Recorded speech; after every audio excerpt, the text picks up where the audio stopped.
The main idea of Zalewski's section on the dead body is to place feminism in the context of contemporary international relations. Has feminism reached a dead end? And if so, what caused its demise?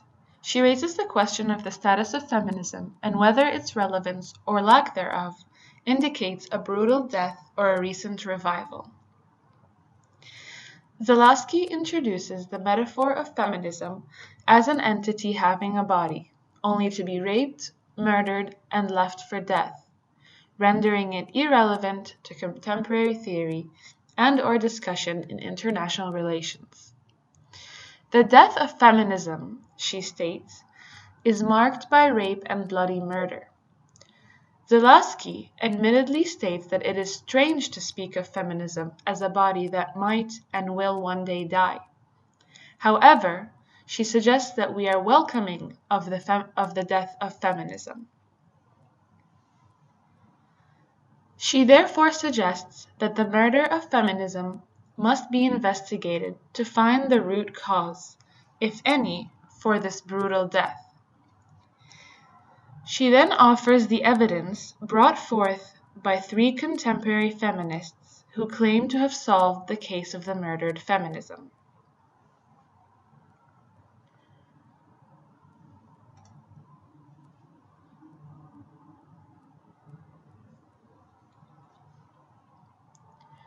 The 3 contemporary feminists that put forth the evidence for the death of feminism are Hester Eisenstein, Janet Haley, and Angela McRobbie.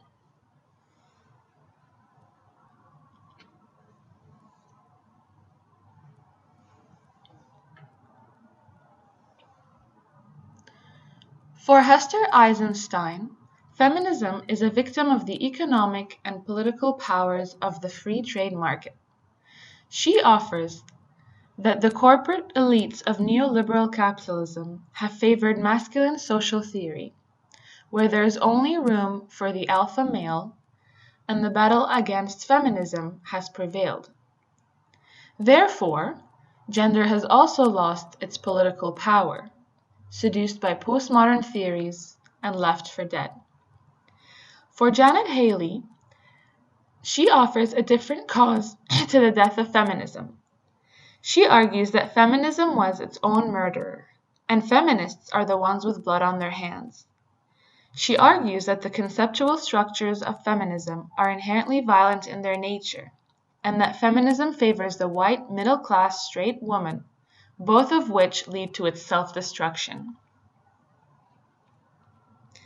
Meanwhile, Angela McRobbie's evidence in her studies on feminism and the youth point to the fact that feminism's blood has been drained, but her body has been revived after its death.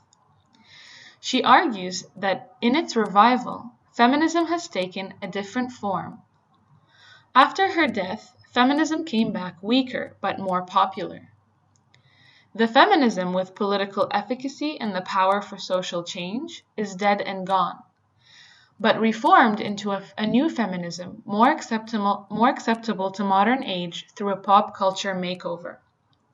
This new feminism zombie is nothing but a non-threatening trivial assertion of sexual allure. Does any of the previously put forth evidence convince us? Where do we see feminism in the context of our conversation today about international relations and human security? These questions must be answered, because the way we see the status of feminism today determines how we are willing, if at all, to include her in our conversations and classrooms.